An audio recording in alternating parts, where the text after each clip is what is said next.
Fallacies are mistakes in reasoning. And when certain kinds of mistakes are common, it can be helpful to have names for them so we can more easily identify them.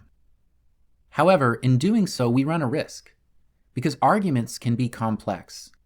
And if we oversimplify them, we might end up thinking that we've spotted a fallacy where there is none.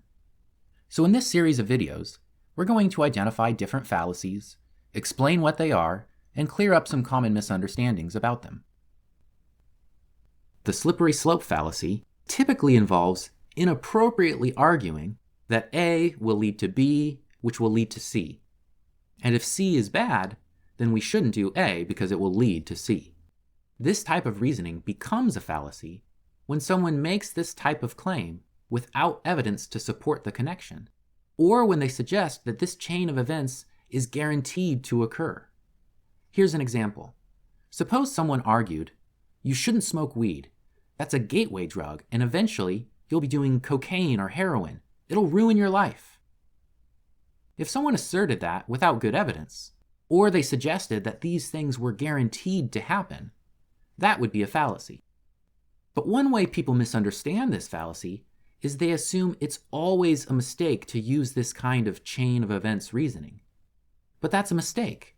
Sometimes there are well-established connections between things, where it's reasonable to say, at least, that A will increase the chance of B, which will then increase the chance of C.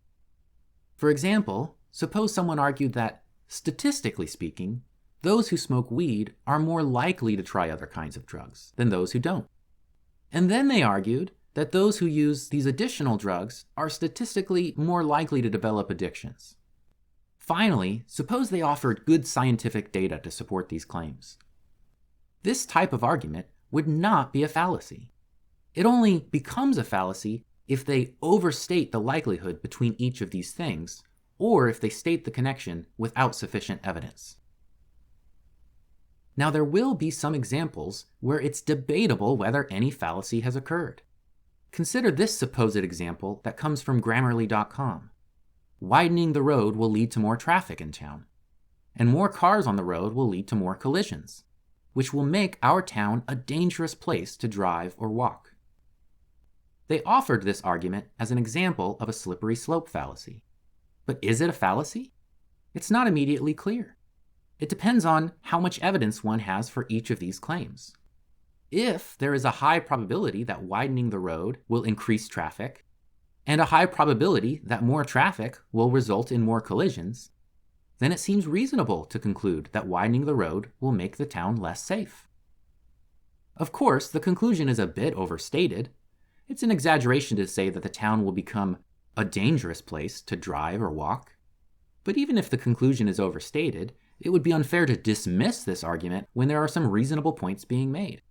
So perhaps the town won't become a dangerous place, but if the premises are true, it will certainly become a more dangerous place than it was before.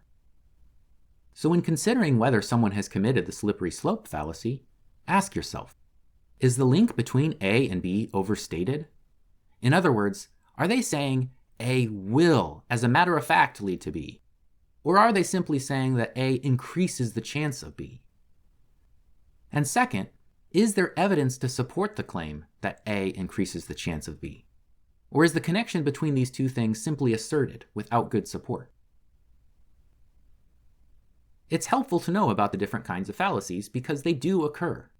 However, it's also important to be charitable when interpreting someone else's argument.